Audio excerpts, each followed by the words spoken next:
have their training center here. So I was quite Where? fortunate to reach here at Bellary, which is 5 hours Acha, from Bangalore. Inspire Institute. Yes, Acha, I'd and been I'm there there. last year. Yes, yes. It's a Yeah, yeah, world class. yeah, it's amazing. Amazing. Yeah, it's amazing. Yeah, बहुत सुंदर जगह है. yeah. I was offering Sindhu to come here because she's struggling. She's at home and not going out. So I said, come here. How is the badminton facility in the Inspire Institute? Not great. Not great. Badminton is all Hyderabad or what then? Yeah, I think she can work in the gym and all, but badminton wise, there's only one court and it's not that great. So I would not lie. अच्छा अच्छा. It's more for judo, boxing, wrestling, football. अच्छा अच्छा. Okay. Okay, everybody, we're starting in 30 seconds. Stand by, Right. please.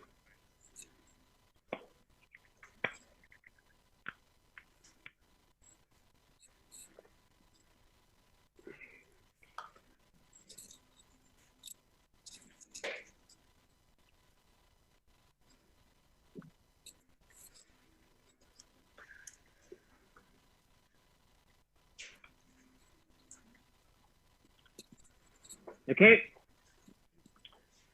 Good evening, everyone. Fit India Talks.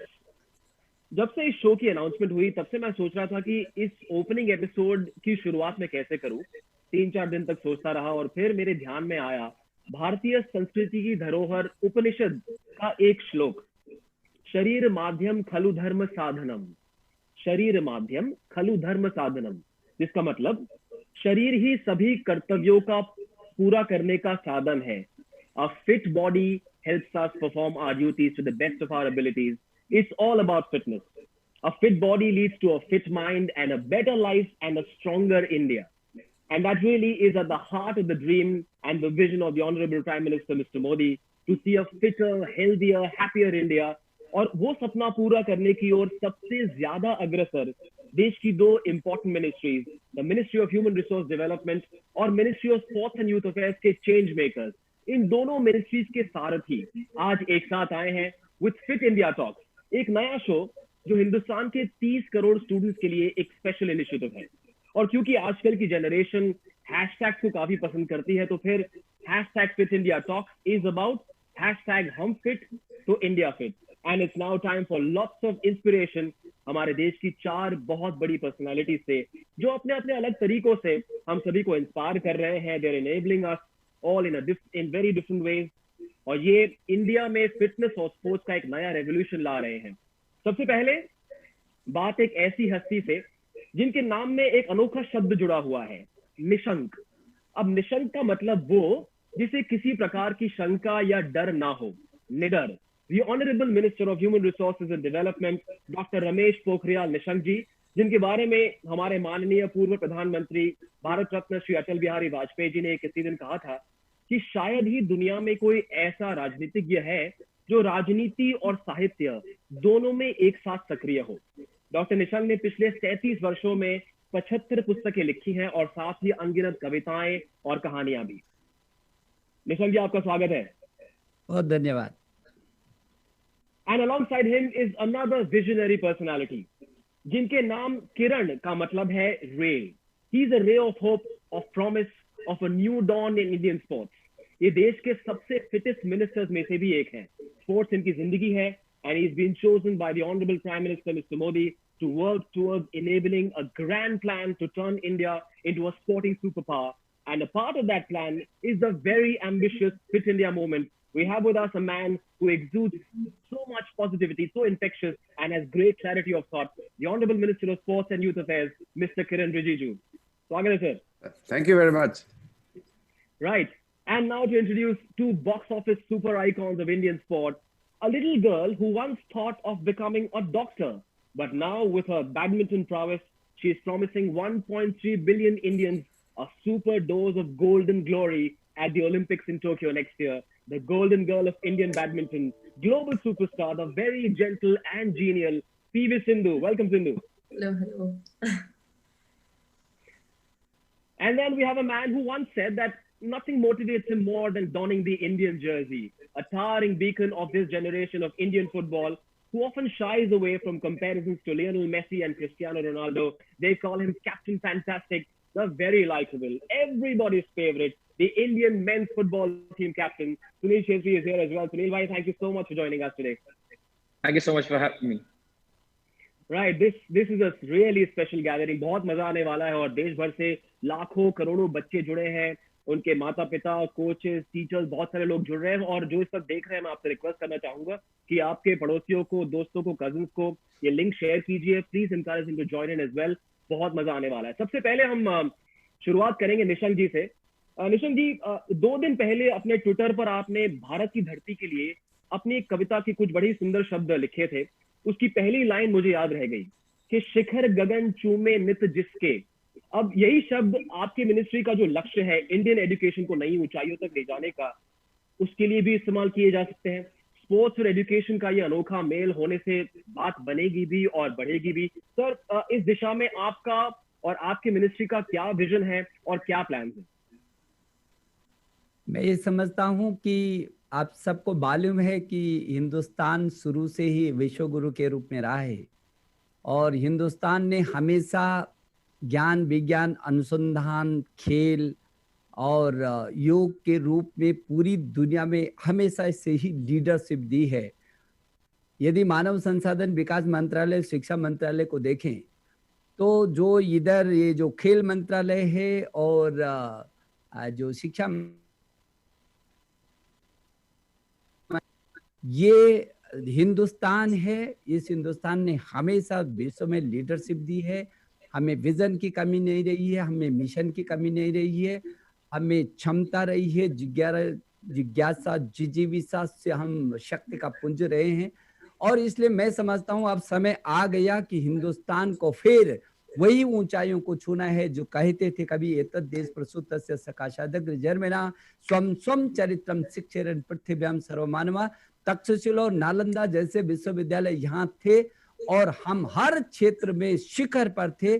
वक्त आ गया कि मोदी जी के नेतृत्व में फिर ये हिंदुस्तान हर क्षेत्र में आगे बढ़े और ये चुनौती है हमारे सामने और चुनौती को स्वीकार करेंगे तो अवसरों में तब्दील होने वाली है। और रिजू जी का मैं अभिनंदन करता हूँ। आज हमारे देश के बहुत ही यशस्वी, जुझारू और प्रखर वक्ता और अधिवक्ता, जो विख्यात अधिवक्ता भी रहे हैं, रिजू जी के नेतृत्व में ये मंत्रालय बहुत तेजी से आगे बढ़ रहा है। हम लोगों में काफी समन्वय, पीछे के समय देखेंगे तो तमाम अभियानों में हम लोगों ने मिलकर के काम किया। और यदि हिंदुस्तान को देखेंगे तो 1000 से अधिक विश्वविद्यालय हैं हिंदुस्तान में, 45,000 से अधिक डिग्री कॉलेज हैं, लगभग 16 लाख स्कूल हैं और 1 करोड़ 9 लाख से भी अधिक अध्यापक हैं। कई देशों की तो कुल जनसंख्या 1 करोड़ नहीं है और अमेरिका की कुल जितनी जनसंख्या उससे ज्यादा 33 करोड़ से भी अधिक इस देश में छात्र छात्राएं हैं। और ये यंग इंडिया रहने वाला है। यदि आप पूरी विश्व का परिदृश्य देखें तो उसमें जो आयु वर्ग है आगे 25 वर्षों तक मेरा हिंदुस्तान यंग इंडिया रहने वाला है। कुछ भी हम कर सकते हैं और इसलिए मुझे आज खुशी है कि पीवी सिंधु जो बैडमिंटन स्टार विश्व चैंपियनशिप लेकर जिसने हमारा माथा दुनिया में ऊंचा किया है और अभी भी उसने बहुत लंबी दौड़ है, छलांग मारनी है हिंदुस्तान को विश्व के शिखर पर ले जाने के लिए। और सुनील छेत्री जो भारतीय राष्ट्रीय फुटबॉल टीम के हमारे यशस्वी कप्तान हैं, मैं समझता हूं आज मैंने अपने बच्चों से जब बात हुई थी, मैं लगातार बच्चों से संवाद कर रहा हूं तो मुझे लगा कि बच्चों घर पर हैं, आप समझ सकते हैं कि बच्चे में कितनी ऊर्जा होती है और वो घर पर इन परिस्थितियों में जब कोरोना का महासंकट वो घर पर है तो मेरे मन में आया कि मैं समय समय पे तो संवाद करता रहता हूं, लेकिन मैंने किरण भाई से कहा आप खेल मंत्री हैं, थोड़ा सा आप हमारे जो खेल के शिखर के लोग हैं उनसे भी मेरे बच्चे थोड़ा सा बातचीत करना चाहते हैं। और आज ये अवसर आया है, आपको मेरे पूरी देश के 33 करोड़ छात्र छात्राएं देख रहे हैं, वो आपसे जुड़े हुए हैं, उनके मन में है कि कुछ उनको भी बताया जाए और इसलिए मैं आपका अभिनंदन करता हूँ, बहुत स्वागत कर रहा हूँ। धन्यवाद। मिस्टर रिजिजू, आजकल आपकी जिंदगी के 3 सबसे इंपॉर्टेंट शब्द है फिट इंडिया मूवमेंट। अब इस पर आप और आपकी टीम लगातार तेज गति से काम कर रहे हैं, एक नई नींव रखी जा रही है. And from what you and your team have done over the last few months, it looks like, I mean, the way it has been envisioned, the Fit India movement is going to be one of the greatest mass movements in the history of our country, driven by all Indians together, isn't it? Yes, definitely. Fit India movement is becoming a people's movement in true sense. And it is one of the largest movement globally of that scale. We have a 1.3 billion population in India. And out of that, majority of the population are our school children. And the Minister for HRD, the Education Minister of India, Dr. Ramesh Pokhriyal ji is with us today. In last few months, 8-9 months alone, 2.5 lakh schools have registered under Fit India school program. And this is such an encouragement. And without the leadership of Pokhriyal ji, it would not have been possible, because such a proactive steps taken by the HRD ministry and the CBSE and other school bodies, they are proactively taking forward. And we have attended some functions. I have attended with HRD Mantri ji in one of the function, which was very successful in launching Fit India School Week. So the ultimate aim of our Prime Minister Narendra Modi ji is to make India a fit nation. A fit nation is something which everybody aspires to have. We can't have a country with unfit people. So people must be fit. On the one side, we want to make India a great sporting nation. On the other side, we have to create that fitness as a culture. So I think the Fit India movement is going very well. We have a very committed team in my ministry, and we are working. And all our sports stars, we have PV Sindhu and Sunil Chhetri are here. Both of them, along with so many our sports stars, are taking forward this Fit India movement. And millions of young school-going children are inspired by them. We are very happy. And on 29th of August, we will be turning 1 year completion of the launch of Fit India movement by the Prime Minister. So in this 1 year, we will have something to show to the nation that where we have reached. So Fit India movement, conceived by the government, launched by the Honorable Prime Minister, it was his vision. But I am driving the program as a Minister for Youth Affairs and Sports, but actually this is a people's movement. The success of this movement is actually the people of the country. Right, the two ministers coming together and trying to trigger a revolution, a historic revolution, the first of its kind. Sindhu, the millions of children who have joined us want to know what triggered that dream in you. You made your international debut at the age of 14 in 2009, and you seem to be in a bit of a hurry because you started at the age of 8, I believe, which means the seed was sown very early. What's that story, and who was that one person that triggered that dream in you of performing in badminton at the highest level? Firstly, a very good evening to Ramesh sir and Kiran sir. So, I started at the age of 8, and then I think it was my own interest that I've, firstly, I just played for fun. I never thought that I'll become an Olympic champion or Olympic silver medalist or a world champion. Well, I started off for fun. Yes, my parents were volleyball players. I think I have to be very, very thankful to my dad, because I think he was the one who's been, he was like, okay, let's see how it goes. Because, at that point of time, everybody say that, studies as well as sports are also important. So equally, I was doing both, but then I have to be very thankful to my parents, because I'm lucky that, they themselves were sports persons, and they've experienced a lot, and I think they supported me in whichever sport I wanted to. Well, a lot of people ask me why not volleyball, why badminton, but it was my own interest that I've come into badminton, and, from there, step by step, I've been improving. The most important thing is, I think you have to enjoy sport more than, thinking about winning or losing. That is very, very important. And for me, yes, badminton is my passion. So, yeah, I really enjoy playing badminton. But that man who won the 2001 All England, that might have also been a positive trigger, wasn't it? Yes, initially when I started playing badminton, I was just playing near my house in my railway ground because my dad used to work in railways. So after 2 years, when I was 10, I shifted to Gopi Chand Academy. You know, since then Gopi sir was there, and also under Gopi sir's guidance, there were other coaches. So I think they all helped me, and as you know, Gopi sir has been always there, no matter what. And yeah, I've been improving. Every time, and every day is a learning process, I must say. I think even though I've achieved a lot, I would say that it is only the starting and there's more way to go on. So every day is a working process.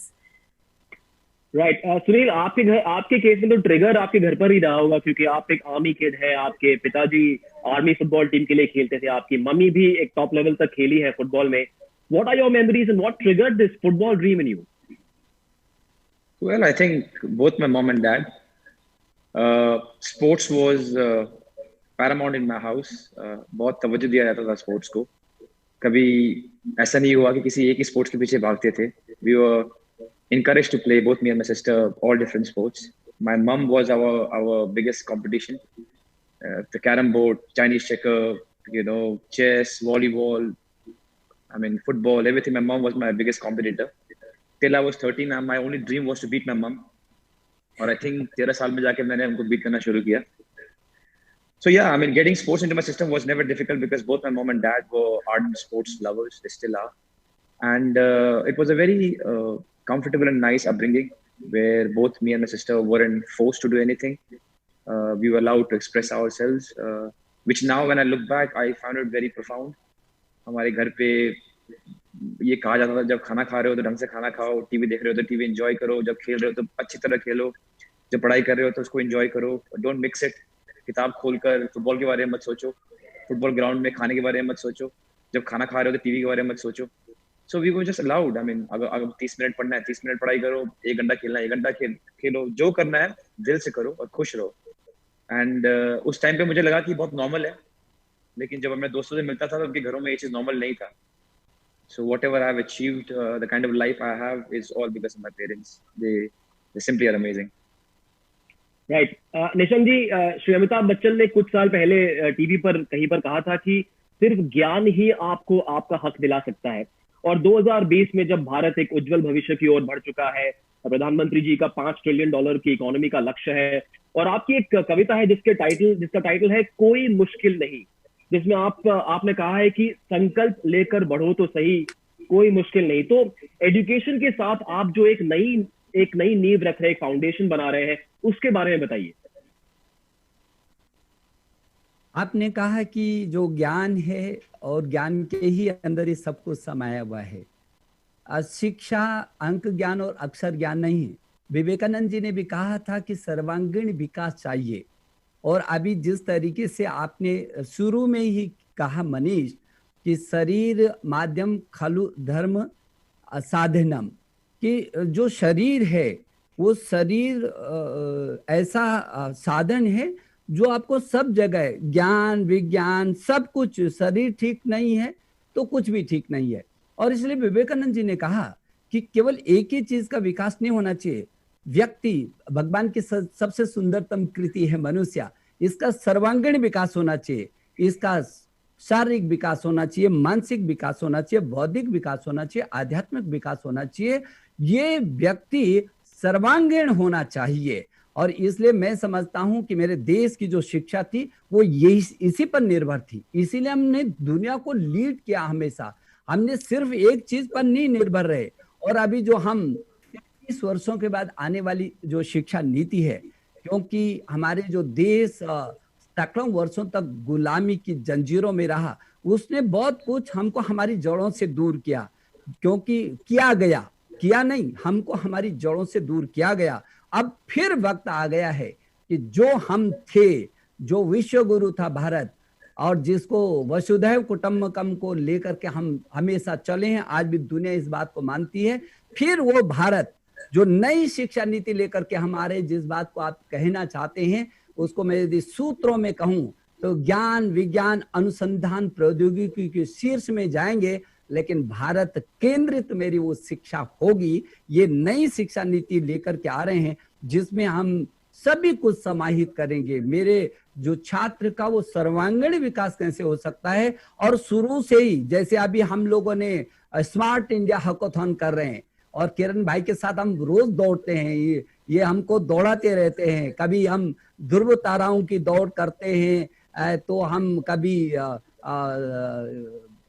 तमाम प्रकार के योजनाएं, अभियोजनाएं और अभियानों को लेते हैं। लेकिन जो आपने कहा कि ज्ञान, क्योंकि शिक्षा किसी भी परिवार का, व्यक्ति का, राष्ट्र का रीढ़ की हड्डी होती है, उसके बिना तो बेकार है सब कुछ। और उस शिक्षा को हम दृढ़ करना चाहते हैं। जो अभी किरण भाई ने कहा, किरण भाई हम आपको भरोसा दिलाते हैं कि हमारे देश के प्रधानमंत्री जी ने जब इस आंदोलन को शुरू किया था, और मुझे याद है 29 अगस्त 2019 को जब ये फिट इंडिया मूवमेंट शुरू हुआ था, तो उस दिन मेरे 11 करोड़ बच्चे आपके साथ जुड़े थे, और आज अधिक से अधिक बच्चे आपके साथ जुड़ रहे हैं, क्योंकि ये अभियान है, क्योंकि हमको इस सुंदरतम कृति को और सुंदर बनाना है, और इस देश को मजबूती के साथ खड़ा रखना है। जो $5 ट्रिलियन की अर्थव्यवस्था आपने कहा है, इसलिए जो मेरे ये हीरे बैठे हुए हैं और जो सुन रहे हैं, मेरे देश के प्रधानमंत्री ने कहा कि नए भारत का निर्माण करना चाहिए। ने कौन से नए भारत का कृत संकल्प है? स्वच्छ भारत, स्वस्थ भारत, श्रेष्ठ भारत, सशक्त भारत और एक भारत।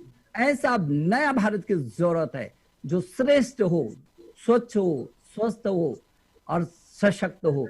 और मुझे लगता है कि अब ऐसी परिस्थिति आ गई है कि पूरी दुनिया में हम लीड करेंगे। और दुनिया अभी भी इस कोरोना की महामारी में, जब पूरी दुनिया संकट से गुजर रही है, कहीं ना कहीं मेरे देश के प्रधानमंत्री जी की अगुवाई में देश पूरी मजबूती के साथ खड़ा है। और आपकी उस कविता की 4 लाइनें जो है बिल्कुल इस संकल्प को बयां करती है कि तूफान आने पर भी बुझे ना, तुम्हें तो दिया आज ऐसा जलाना, संकल्प लेकर बढ़ो तो सही, कोई मुश्किल नहीं स्वर्ग धरती पर लाना। जी बिल्कुल जी। बिल्कुल। और जो लाखों करोड़ों स्टूडेंट्स देख रहे हैं इस वक्त, आप इंटरनेट पर जाके बाद में निशंक जी की कविताएं और उनके उपन्यास और उनकी कहानियां बिल्कुल पढ़ें। लेकिन सर, जो बहुत सारे सवाल आए हैं, आप पिछले 2 दिन से आप सवालों को आपने मांगा लोगों से कि आप पूछिए जो पूछना चाहे, बहुत सारे सवाल आए हैं। सबसे पहला सवाल वाराणसी से आया है, प्रेरणा पूछ रही है कि सर, इंडियन स्पोर्ट्स और एजुकेशन मिलकर इस दिशा में आगे बढ़ रहे हैं।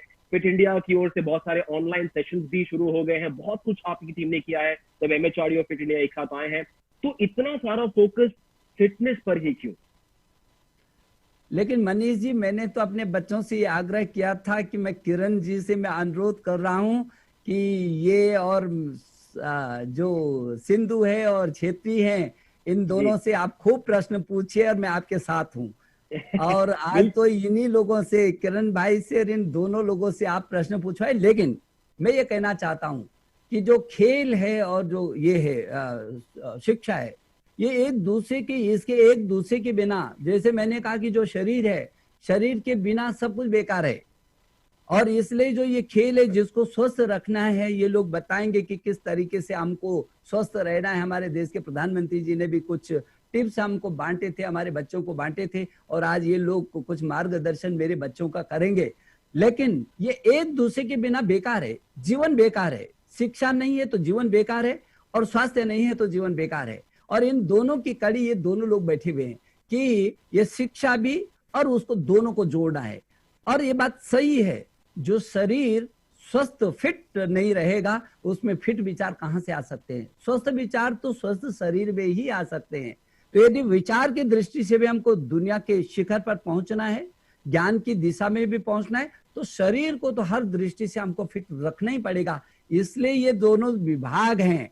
मैं प्रेरणा आपको कहूंगा कि ये आप बिल्कुल फिट रखिए अपने को, और आपको जब आपको लगेगा आप शरीर से बिल्कुल फिट हैं, तो तमाम नए विचार आपके मन के अंदर से आएंगे। जो रुग्ण आदमी है, उसमें कोई अच्छा विचार नहीं आ सकता है, वो झेलता रहता है, अपने को झेलता रहता है, शरीर के बारे में झेलता रहता है।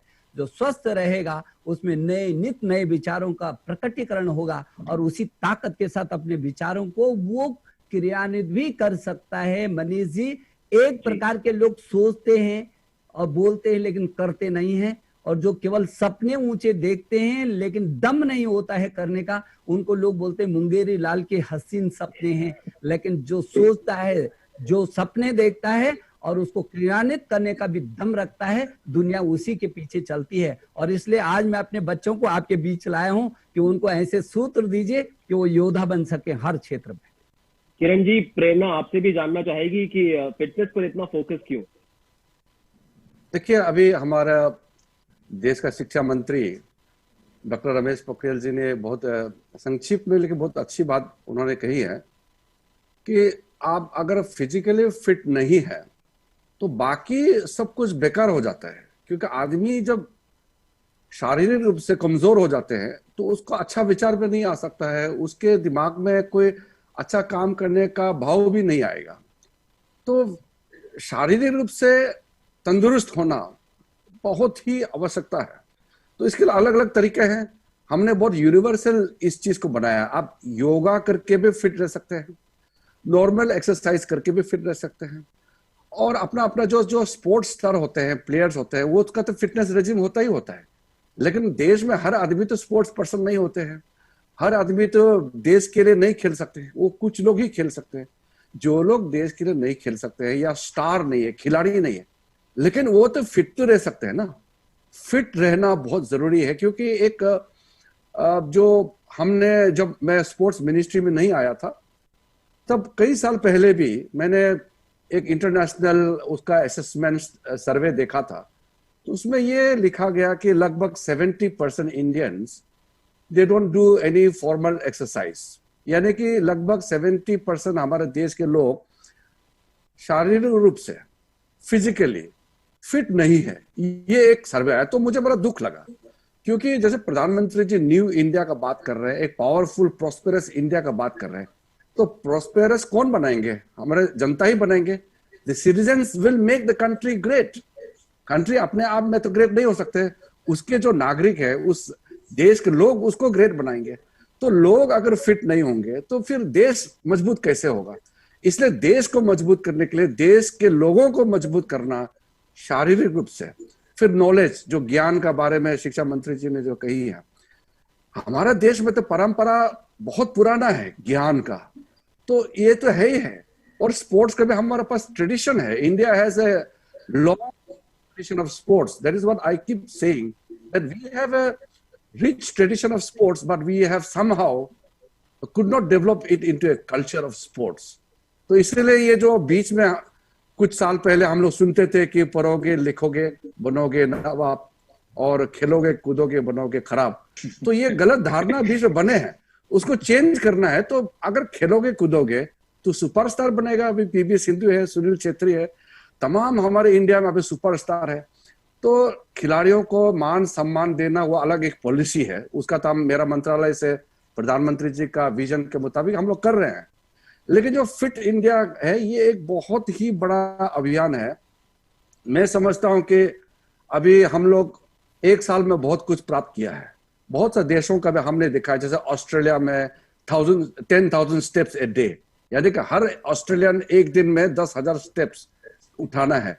और इंग्लैंड में she can, yes she can, यानी कि हर लड़की फिट रहने के लिए वो कर सकते हैं। तो इस तरह का स्लोगन निकला। अमेरिका में, चीन में, जापान में, हर देश में इस तरह का मूवमेंट हुआ है। तो वो प्रोस्पेरस भी बना और फिट भी बना। तो हमारा देश में प्रधानमंत्री जी का जो कल्पना है फिट इंडिया मूवमेंट, उसको मैं मानता हूं कि ये बहुत ही यूनिवर्सल, और जिसमें सब लोग, चाहे वो छोटे बच्चे हो, चाहे वो बूढ़ा हो, चाहे वो 80 साल का हो, चाहे वो 15 साल का हो, सबको अपना अपने तरीके से फिट रहना है। तो मेरे ख्याल से जो अभी हम लोगों ने जितना प्रोग्राम चलाया है वो बहुत ही सक्सेस हुआ है। और अलग अलग तरीके से हमने कई कई जगह में प्रोग्राम चलाया, जैसे कि 2 अक्टूबर को प्लॉग इन रन करवाया। उसमें आप प्लॉगिंग को हमने कचरा उठाना, प्लास्टिक उठाना का थोड़ा ग्लैमरस बनाया। You can run, you can jog, at the same time you can pick up plastic, papers, dirts, and you are doing cleanliness also. तो फिट इंडिया भी चल रहा है और स्वच्छ भारत भी चल रहा है। तो ये दोनों इस तरीके से हर चीज को इंटीग्रेट करना, तो मैं मानता हूं कि हमारे पिछले एक साल में जो उपलब्धि हुई है वो एक शुरुआत है, और आगे जाकर के बहुत बड़ा सक्सेस होगा। और मैं मनीष आपको बता सकता हूं कि आज से कम 8, 9, 10 साल बाद हमने जो कुछ लक्ष्य रखे हैं तो make India great sporting power house वगैरह जो ओलंपिक्स वगैरह का जो है, उसके अलावा हम बहुत मजबूती से एक फिट नेशन के रूप में उभर के आएंगे, और ये बहुत ज्यादा दूर नहीं है। जिस तरीके से देश में जो मैंने माहौल देखा है, specially amongst the youths, there is lots of enthusiasm about the fitness, एक रेजिम फिटनेस का क्रेज आ रहा है, और ये सब गांव शहर गली गली सब तक जाना चाहिए। मैं बहुत ही खुश हूं कि इसको एक यूनिवर्सल कैंपेन के रूप में सब एक्सेप्ट किए हैं। बहुत सारे सवाल सुनील छेत्री और पीवी सिंधु के लिए आ रहे हैं, लेकिन सुनील के लिए ज्यादा सवाल आए हैं कहाँ, बेंगलुरु से। Unni Krishnan writes in from Bangalore, जिनका सपना है to play football for India and for Liverpool in the English Premier League. अब वो जानना चाहते कि सुनील, आप जब स्कूल में थे एज अ स्टूडेंट आप कैसे थे, and you also wants to know कि उस समय सपोर्ट आपको कितना मिला, equipment etcetera, and when you see a movement like fit India movement happening, how what do you think it will do to Indian kids of this current generation and the next? It's a very loaded question. No, I think first of all, I'm really happy that there is such a holistic movement like Fit India movement. जब ये सुनने को मिलता है कि 30 crore plus kids को ये पता है कि वो इस मूवमेंट से जुड़ रहे हैं, it's a very very good cause. और जहाँ तक मेरी अपब्रिंगिंग का सवाल है, I was fully supported by my family, which is always a very very big boost.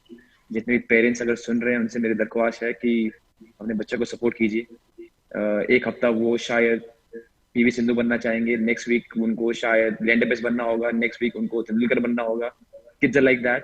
थोड़ा फ्रस्ट्रेटिंग है पेरेंट्स के लिए, उनको लगता है कि इस मार्ग में ले जाएंगे और अगले हफ्ते उसे कुछ और बनना है, उसे आगे छोड़ के फुटबॉल पकड़ना है, फुटबॉल छोड़ के डॉक्टर बनना है। But that's how kids are.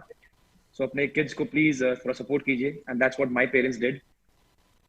Probably that's why I could express myself. I think this is very very important. And जहाँ तक the movement का सवाल है, everyone जितने बच्चे सुन रहे हैं, खेलिए, enjoy कीजिए, भागिए, अपने शरीर के बारे में सोचिए. The moment you start playing, you start being disciplined. The moment you start being disciplined, you think better. The moment you think better, you'll be good in anything that you do. When you play sports, you can do anything better. As simple as that. There is nothing in your books that is going to teach you more than sports in a complete way. कैसे हारना है, हारने के बाद sir को ऊपर रखना है, जीतने के बाद कैसे हम्बल रहना है, लाइफ में कैसे जीना है, everything sports teaches you. If me and Sindhu and all our other sports athletes have become better persons, it's because of sports. Apart from representing your country and getting all the name and fame, we are better human beings because of sports. So don't neglect it. And Mr. Kiran sir said that, you know, खेलोगे कूदोगे बनोगे खराब. I think उससे I mean सच्चाई से उतनी दूर हम कभी भी नहीं थे. I think if you play, you are just going to be better in any and every way. So everyone who's listening, kids, keep playing, keep running, pick any sports. There are so many sports, and keep enjoying. I assure you, when you play sports, you'll be better in anything you want to do. You can be a doctor, you can be an engineer, you can be whoever you want to be, but keep playing. It doesn't matter who you are, what you want to be, keep playing. Sunil, you speak so emphatically and with such clarity of thought. Was little Sunil like this as well in school? No, I wasn't like this. I was just enjoying. I think I used to play every sports, चाहे वो घर पे हो, चाहे बाहर हो, चाहे गुल्ली डंडा हो, चाहे छिपन छिपाई हो, चाहे अपनी बहन का पैर खींचना हो, any sports, anything that I could get my hand off, because I was I think I had too much energy. तो यहाँ वहाँ जो मिल जाए खेलता रहता था. थोड़ा पढ़ाई में भी ध्यान देता था. खाना बहुत खाता था. मार बहुत खाता था मम्मी से. I think I mean I was never on a stop. I was very restless, so I had to keep burning my energy and calories. And thankfully मेरे parents, मेरे दोस्त यार, मेरी जो society थे. I was an army kid. So we have a very guarded society. We have a lot of space. Sadly, हर इंसान के पास इतना space होता नहीं है. But in an army background, you know, you have a hockey ground, you have a football ground. Everything is guarded. लोग डरते नहीं अपने बच्चों को बाहर खेलने के लिए छोड़ने से. So I think we were really blessed. So that's why probably we were like who we have become now. And yeah, playing was mandatory. I think मेरे घर पे बड़ों की इज्जत, being disciplined and playing was compulsory. No matter who you are, ये तीन चीज compulsory था हमारे घर पे. Wow. Sindhu, 12-year-old Devki writes in from Sikandarabad, a place that you have a very strong connection with now. She wants to create a little storybook on you, stories about your life, and she also wants to know how you were as a little girl at Auxilium High School and how tough it was to choose between badminton and homework. And she's also intrigued to find out, why did you not become Dr. PV Sindhu as well?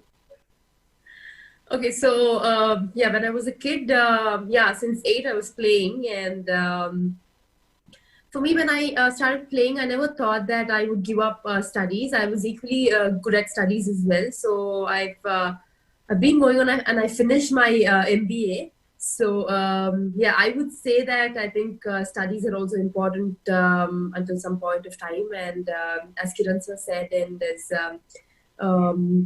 Ramesh sir said, and as Sunil said, I think definitely you have to play sport. I would recommend everybody from the grassroots levels, from your school. I think some kind of sport is very, very important, and you would be much fitter, and I think that will keep you healthy. I think I would not say that you have to do for like hours and hours of training or exercise, but I would say minimum like half an hour or 40 minutes of exercise would be good enough for any age group, I would say, because that will keep you healthier and fitter, and also studies would definitely go a lot more into your mind. So since I was young, I think I must thank my teachers in my school and my college, because they've been very, very supportive all the time. Like, because I used to travel, I used to come back, and then also cope up with my studies. So the teachers and also my friends who helped me, giving me notes and stuff, and I think that really helped me. And when I was really young, I thought I would become a doctor, but when I started playing, automatically, as Sunil said, you will have different kinds of goals, where once you want to become a doctor, once you want to become a cricketer or a badminton player or a football player. But for me, yes, it was badminton. And I always had this in my mind, but I would say my sister is a doctor. So I think one side is fulfilled with, okay, I have a sister, who's a doctor, but at the same time, I also received a doctorate. So I also completed my MBA. So people call me Dr. PV Sindhu. So that is also fulfilled in kind of way. But I would say I never regret anything. Yes, I missed out friends, I missed out family functions, but I think you have to be you have to do what you enjoy in your life, and I enjoy badminton. So that is what I've been doing, and I've been focusing, and I've come so far. So yeah. I want to interrupt. I'm so sorry. Thank you so much for being a badminton player, not a doctor, because we have many good doctors. We have only one Sindhu. So thank you. Yeah, thank you. Nishank जी, देश के कई बच्चे engineer बनना चाहते हैं, doctor बनना चाहते हैं, और एक सवाल बहुत ज्यादा पूछा गया है सिर्फ आपके लिए निशंक जी। एक का नाम ले लूंगा मैं, वर्षिनी साई हैदराबाद से। कोई मैसेज नहीं भेजा, कोई कुछ नहीं कहा, उन्होंने सिर्फ कहा #postpone JEE postpone NEET। तो ये सवाल बहुत सारे बच्चों को इस वक्त सता रहा है। निशंक जी, क्या कहेंगे उनके लिए? जेईई और जो नीट की परीक्षाएं हम लोगों ने निश्चित की थी, और मुझे लगता है कि जो वर्तमान में परिस्थितियां हैं उससे लेकर के मेरे सभी छात्र छात्राएं चिंतित हैं और अभिभावक भी हैं। और मैंने कल ये ट्वीट किया था कि हम लोग कोशिश करें, पीछे से एनटीए के डीजी को मैंने कहा था कि सभी परिस्थितियों को एक बार विश्लेषित करके ये सुनिश्चित करें, क्योंकि हमारे पास जो बच्चे की जो स्वास्थ्य की सुरक्षा, पहले रक्षा और उसके बाद सुरक्षा के बाद शिक्षा, ये दोनों चीजें जरूरी हैं, सुरक्षा भी और शिक्षा भी। तो मैं कहना चाहता हूँ के माध्यम से कि कुछ घंटों की और वो प्रतीक्षा करें, क्योंकि इधर लगातार हम लोग कार्यक्रमों में शाम तक कोई सार्थक कोई रिपोर्ट आनी चाहिए।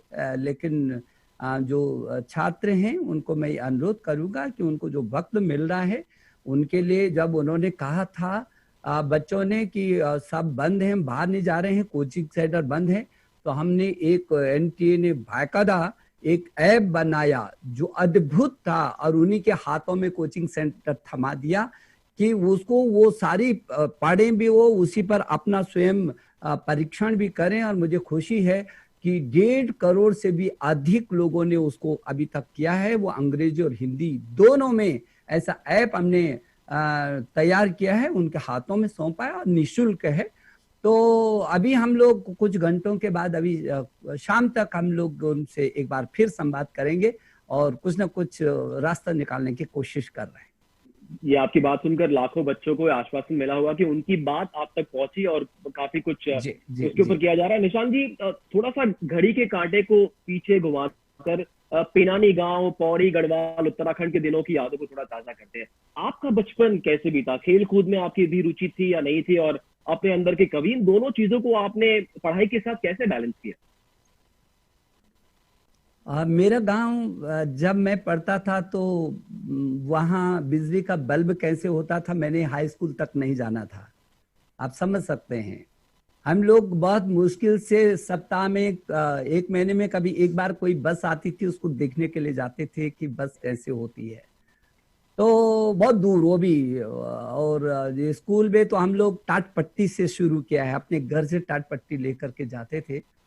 और आप समझ सकते हैं कि कैसी स्थिति रही होगी, लेकिन वो जो खूबसूरती है, वो जो प्रकृति के साथ समन्वय का आनंद है, उसके साथ हम लोगों को कभी ये भी महसूस नहीं हुआ कि 7 किलोमीटर प्रतिदिन जाना और 7 किलोमीटर आना, 6वीं से 10वीं तक हमने इस तरीके से किया। घनघोर जंगलों से गुजरते हुए, कब सामने बाघ पड़ जाए, रीछ आ जाए, रोज ही होता था। और घुटने घुटने तक जो बर्फ गिरती थी और उसमें जाते थे। आज ये महसूस होता है कि वो जो कठिनाइयां थी, उन्होंने जीवन का रास्ता हमारा तय किया है। और इसलिए मुझे बहुत खुशी है अपने जीवन से कि हम उन स्थानों से, उन कठिन परिस्थितियों से बहुत अच्छी तरीके से विज्ञ होते हुए आए हैं। लेकिन मुझे कबड्डी बहुत पसंद था। हम लोग गुल्ली डंडा और कबड्डी, ये दो पर तो हम लोग खूब मार भी खाते थे, पिटाई भी खाते थे, क्योंकि छिप करके जाते थे। कबड्डी गुल्ली डंडा खेलना ही खेलना है खेत में, और कबड्डी खेलनी है। वॉलीबॉल भी खेलते थे स्कूल में, लेकिन ज्यादा जो है जो गुल्ली डंडा और कबड्डी से हम लोगों ने अपने को आगे बढ़ाया खेतों में। बिल्कुल, और फिट इंडिया मूवमेंट की ओर से एक नई सीरीज भी बनाई गई on indigenous sports of India. Kiran ji, आपके लिए एक सवाल आया है चेन्नई से, from Ved. Now he is referring to the dream that you talked about, to see India in the top 10 rankings in the Olympics by 2028. Now he wants to know, how will we as a country go about making this big dream come true? Well, this is a dream of every Indian. I'm just translating into a mission mode, but this is a dream because when I was a small child, I used to see the Olympic chart. There was no mention of India because we never won any medals. So I read the history. Then, of course, in 1928, we won the first gold medal in hockey for the first time. Then that was then Amsterdam, then 1932 Los Angeles Olympics, then 1936 Berlin Olympics, consecutive gold medal. Then after Second World War, 1948 London Olympics, India again won the gold medal. 52 Helsinki, India again won gold medal. 1956 Melbourne again gold medal. फिर Tokyo में हम लोग फिर gold medal लिया 1964, 60 रोम में we got silver. उसके बाद medal ही नहीं मिला इंडिया को। बहुत दिन के बाद, बहुत सालों के बाद में मॉस्को ओलंपिक्स में जब वेस्टर्न कंट्रीज बॉयकॉट किया तो we won the last Olympic gold medal in hockey in 1980। उसके बाद India's name was not there in the Olympic table. 1996 after so many years, 1952 में you know Kashaba Yadav, the silver medal in the freestyle wrestling, there was no individual medal, so it used to hurt us as a proud citizen of the country. मैं गांव में था तो 1996 में a very good friend of mine, Leander, won the first bronze medal for the first time after 1952. First time. Then again, 2000 Sydney, we got one bronze by Karnam Maleshwari. Then 2004, Rathore got a silver. Then, of course, Beijing Olympics, we got 3. In London, में 6 मिले. फिर Rio Olympics में PV Sindhu got silver and Sakshi got the bronze. So this is the short history of Olympics. Olympics is a biggest event, not only a sporting event, it is any kind of event. It's the biggest event on the planet. When India doesn't win medals in the Olympics, or we do not figure in that ranking, it really hurts. तो मेरे मन में ये बहुत बड़ा सवाल और चुभता रहा इतने सालों से. तो प्रधानमंत्री जी ने जो ओलंपिक टास्क फोर्स गठन किया, मैं उस समय होम मिनिस्ट्री में थे, लेकिन मैंने क्लोजली उसको स्टडी किया और बाद में मुझे स्पोर्ट्स मिनिस्टर बनाया. तो मैंने टारगेट सेट किया कि by 2028 India must be in the top 10 and it is achievable. तो उसके लिए all the planning which we have done, I can tell now in because we have made a series of planning programmes and like talent scouting, identification, customized training, exposure trip, all facilities, top coaches in the world.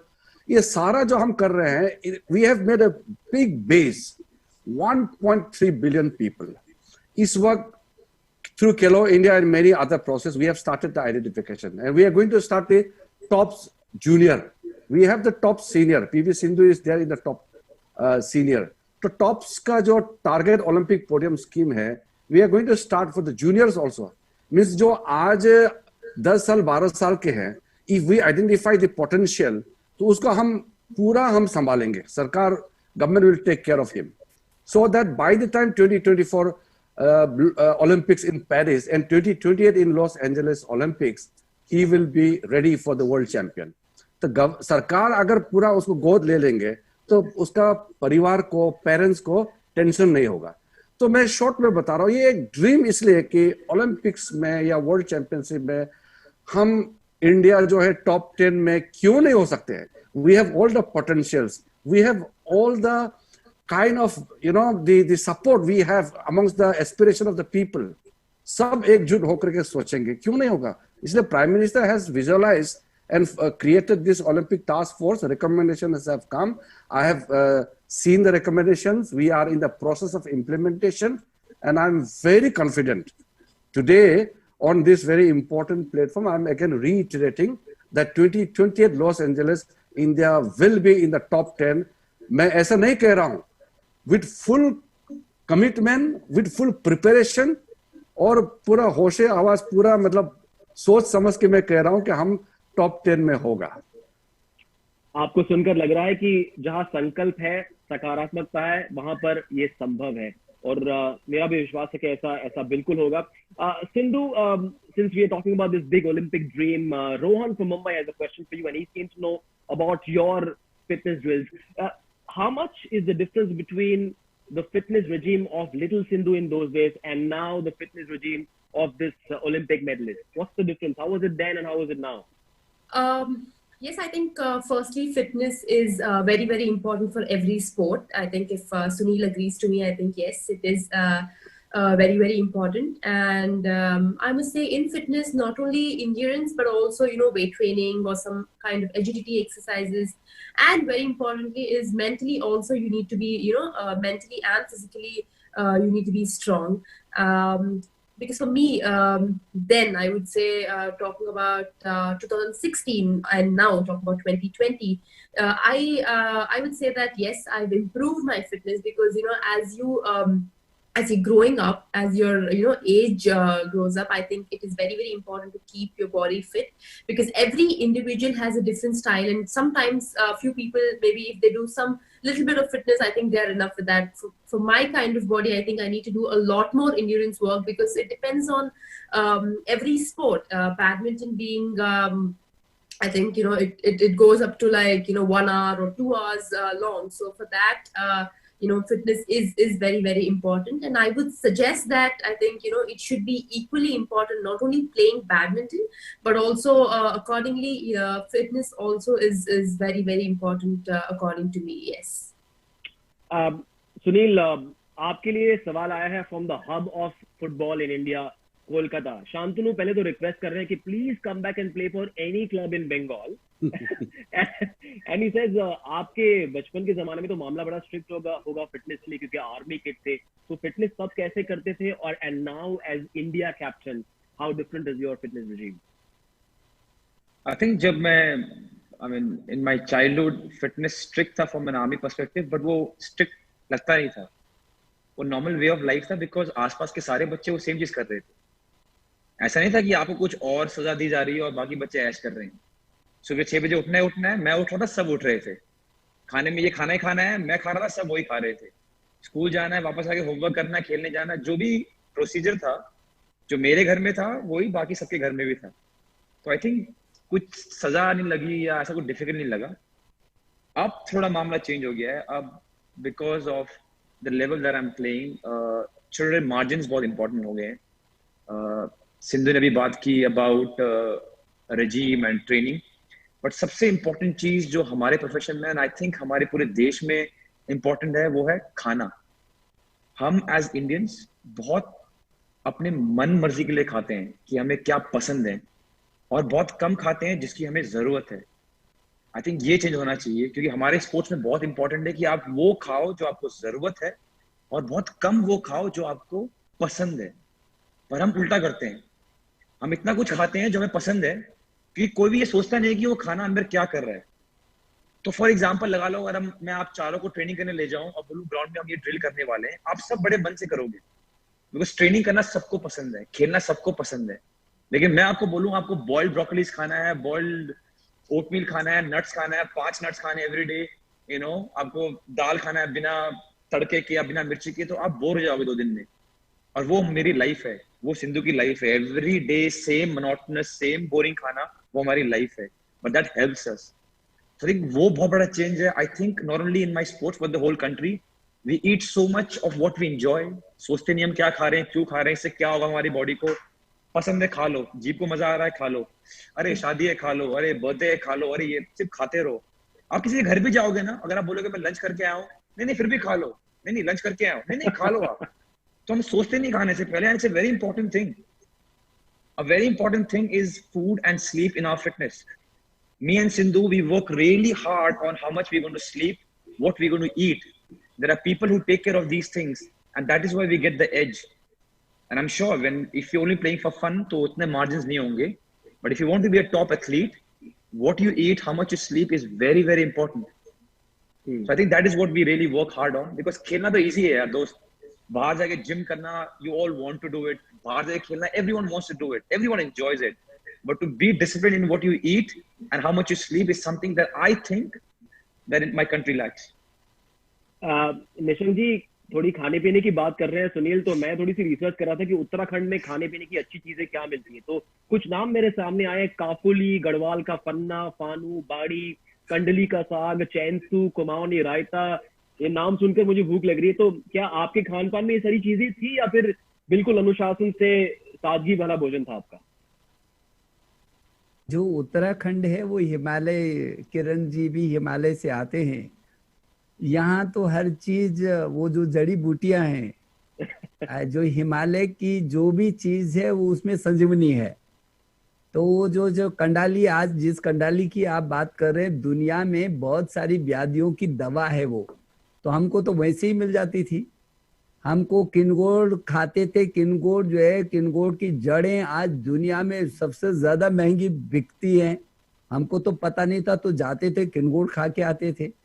तो यदि आप उस समय के चीजों को देखें और हिमालय के उन खान पान को देखेंगे, तो औसतन एक परिवार से एक व्यक्ति सेना में भर्ती होकर राष्ट्र की सीमाओं पर कुर्बानी देता है, और उसका जुनून है, एक तो देशभक्ति का जुनून, और दूसरे में उसकी जो एक तो पहाड़ है, पहाड़ जैसा ही है, तो रोज संघर्ष है, कांटों में चलना और ठोकरों पे आगे बढ़ना। तो उसकी ये जिंदगी का शुरुआती क्षण से वो संघर्ष में प्रकृति उसको आगे बढ़ाती है। तो जो खान पान है वो बेहतर अच्छा है। हमारे यहाँ एक सिस्टम है, वो स्वतः ही परंपरा है। परंपरा, रात को आप चावल नहीं खाएंगे, दिन में आप रोटी नहीं खाएंगे, रोटी रात को, चावल दिन को, क्या क्या एक सिस्टम है। और वो जो परंपरा है, सुबह क्या लेंगे, फिर उसके बाद किस मौसम में क्या चीज है, क्योंकि मौसम के अनुरूप फल सब्जी इत्यादि सब कुछ होता है। तो मुझे लगता है कि जो ये पहाड़ी क्षेत्र है, पूरे हिमालय का क्षेत्र, इनको आपने देखा होगा कि बिल्कुल गोरे चिट्टे होते हैं, ये बिल्कुल बहुत कर्मठ होते हैं, बहुत उनको लगता है कि वो कहीं आप खड़ा कर दीजिए वो बिल्कुल तैयार रहते हैं। उतने आकलुषित भी हैं, उतने भावुक भी हैं, लेकिन उतने ही स्ट्रॉन्ग भी हैं। तो वो कुछ एक तो प्रकृति का उनके साथ समन्वय है, और दूसरे में उनका जो खान पान, रहन सहन और परिस्थितियां हैं वो उसके अनुरूप हो जाती हैं। आप आइएगा जरूर, उत्तराखंड में इन सब लोगों को मैं आमंत्रित कर रहा हूँ। बिल्कुल, और उम्मीद है कि किरण जी के लिए जलेबियां होंगी वहां पर, क्योंकि मैं जानता हूँ कि उनको बड़ी पसंद है जलेबियां, कभी कभी तो खाई जी जी जी। मैं तो जलेबी बहुत, जब मैं होम मिनिस्ट्री में थे तो जब भी बॉर्डर जाते थे तो बॉर्डर में हमारा जो हमारा बॉर्डर गार्डिंग फोर्सेस है उनके साथ बर्फ में इतना हाई एल्टीट्यूड 14, 15, 16,000 फीट में खूब जलेबी खाते थे। मुझे बहुत अच्छा लगता है मिठाई। ये मनीष को पता है। जी देखिए, बहुत मजा आ रहा है, बहुत सारे सवाल आ रहे हैं, लेकिन समय की थोड़ी सी कमी है। मैं जानता हूँ कि सुनील को प्रैक्टिस के लिए भी जाना है, सिंधु भी थोड़ी सी व्यस्त रहने वाली है आज शाम को, लेकिन एक छोटी सी चीज बची है जिसमें आप सबका साथ मुझे चाहिए। सीधे सीधे सवाल तो मैंने पूछ लिया, लेकिन अब तेज तर्रार गति से सवाल आएंगे। रैपिड फायर खेलते हैं आप चारों के साथ, चाहिए? सुनील भाई? जी रेडी ऑफ कोर्स। इसमें फर्क सिर्फ ये है कि इस रैपिड फायर में सवाल किसी के लिए भी कभी भी आ सकते हैं, तो आप चारों को हमेशा, हर पल, हर क्षण चौकन्ना रहना होगा। You have to be awake, alert, aware, like you both are on the field of sport. और हमारे दोनों मिनिस्टर्स भी हमेशा चौकन्ने रहते हैं क्योंकि रिस्पॉन्सिबिलिटी इतनी ज्यादा है। ठीक है, चलिए ओके। तो मैं जिसके लिए सवाल पूछ रहा हूँ उसका नाम मैं लूंगा। शुरुआत करते हैं। Sindhu, favourite subject in school? Maths. Okay, Kiran ji, अगर आप राजनेता ना होते तो किस प्रोफेशन में होते? मैं अभी तो स्पोर्ट्स में तो हो नहीं सकता, मेरी उम्र पार हो गया, तो अभी स्पोर्ट्समैन को प्रमोट करने वाला स्पोर्ट्स मैनेजर होते। निशंक जी, स्कूल में आपके फेवरेट टीचर का नाम और क्या पढ़ाते थे वो? मेरी बगवाड़ी थे और जीव विज्ञान पढ़ाते थे। Okay, Kiran ji, pick one moment, the 1983 cricket world cup winning moment or the 1980 hockey Olympic gold? The Olympic gold is above everything any day because that is the biggest thing. Okay. Sunil, Lionel Messi or Cristiano Ronaldo? Lionel Messi. VAR, good or bad? Oh. No comments. No comments. Sindhu, what was your last conversation or text message to Carolina Marin? Happy birthday, wishing her happy birthday, and how is she, asking how is she. Did she reply? Yes. She said it's fine, they started practice in Spain. Okay, Kiran ji, best thing about your home state Arunachal Pradesh? Arunachal is the greenest and cleanest state in... Wow. Okay, Nishank ji, आपके द्वारा लिखी गई सबसे सुंदर कविता कौन सी है? वैसे तो मेरी जितनी कविताएं मेरी निकली हैं तो सुंदर ही होंगी, लेकिन हाँ मैं लेकिन भारत रत्न अब्दुल कलाम जी ने मेरे एक पुस्तक का लोकार्पण करते हुए जो उनको बहुत पसंद थी और अटल जी का जिसको आशीर्वाद था वो थी, अभी भी है जंग जारी वेदना सोई नहीं है, मनुजता होगी धरा पर संवेदना खोई नहीं है, और क्या है बलिदान जीवन निर्बलता ढोई नहीं है, कह रहा हूं ए वतन तुझसे बड़ा कोई नहीं है, तुझसे बड़ा कोई नहीं। क्या बात है। Kiran ji, your favourite sports person? See, my two favorites are already here, but I can't pinpoint. There are so many. Actually, to be honest, overall, it's very difficult to pinpoint one sports person as a favorite. But if you see who has made the greatest impact in life, is Muhammad Ali. The way he came back, became champion, world champion 3 times. He had made the biggest impact on me. Right. Sindhu, if there's only one food item that you're allowed to eat for the rest of your life, what would it be? Biryani. Only one. Biryani, okay. Since I'm a Hyderabadi, so I would say biryani. There are a lot more, but yeah. Okay, Kiran ji, jalebi or rabdi? Jalebi any day. Sunil, worst thing about eating right. Eating rice. Worst thing about eating right. Eating right or eating rice? Right. Eating right. Right. There is nothing worse about eating right. Nothing. Okay. Kiran ji और निशंक जी तो इस बात का जवाब पहले दे दिया, लेकिन Kiran ji, your favourite Indian indigenous sport? All indigenous sports are my favorite. It's very difficult to pick one. Sir, come on. You have to pick one. Come on, you have to pick one. So, kabaddi. Okay. Sunil, थोड़ी सी आपकी memory को test करते हैं. What is that one unforgettable thing you did on the 2nd of June 2018? Oh my God, what did you do? Was it good or bad? The whole nation. It was great. Okay. The tweet. Apologies. I was emotional. I didn't have breakfast in the morning, so I did that. Sorry. No, it was an appeal to the Mumbai crowd.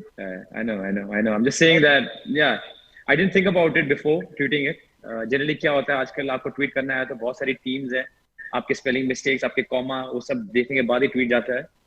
But that I did it without asking anyone, and yeah, eventually it turned out well because people came to watch, so no regrets.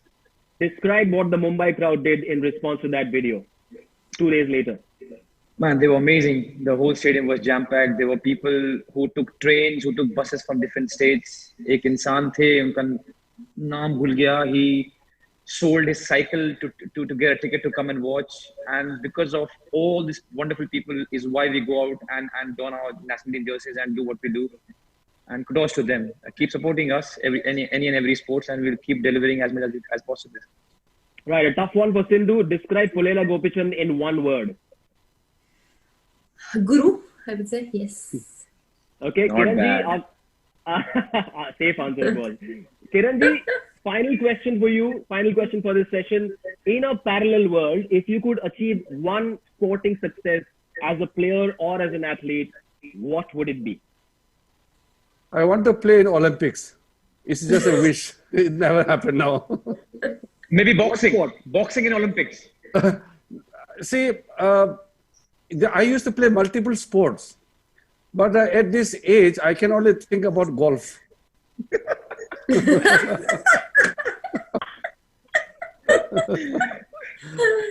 Good answer. Actually, yes, you can. Wow. मैं ये rapid fire अगले 6 घंटे चल सकता है, लेकिन समय की कमी है, इसलिए थैंक यू सो मच. बहुत मजा आया. निशांक जी, आपसे पहली बार बात हुई और हिंदी भाषा पर आपकी पकड़, आप इतने मृदुभाषी है और बड़ा मजा है आपको सुनकर. बहुत बहुत धन्यवाद आपका इस इवेंट के लिए और आप जो भी कर रहे हैं उसके लिए. धन्यवाद. किरण जी, आपके साथ मेरी तीसरी मुलाकात है और मैं आशा करता हूँ कि आगे आने वाले दिनों में हम और ऐसी बातचीत करेंगे. Thank you, Manish. I really enjoyed. Thank you. Sindhu, you are so gentle, so humble, and there's so much to learn from you, not just about how you are on court, but off court as well. So much. I mean, thanks so much for being such a great sport. Thank you so much. It was a wonderful session. Fantastic. I'm sure you're happy that I didn't ask you about the Messi Ronaldo question because I know you don't like it. All right, thank you so much for not asking that, and thank you everyone who's listening. Stay safe.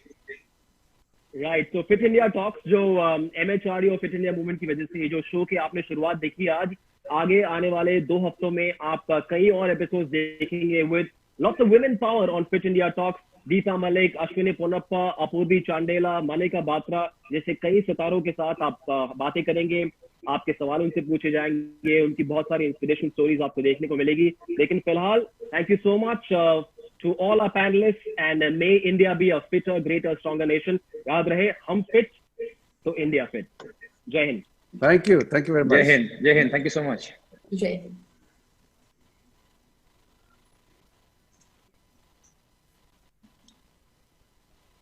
Manish, we are offline now.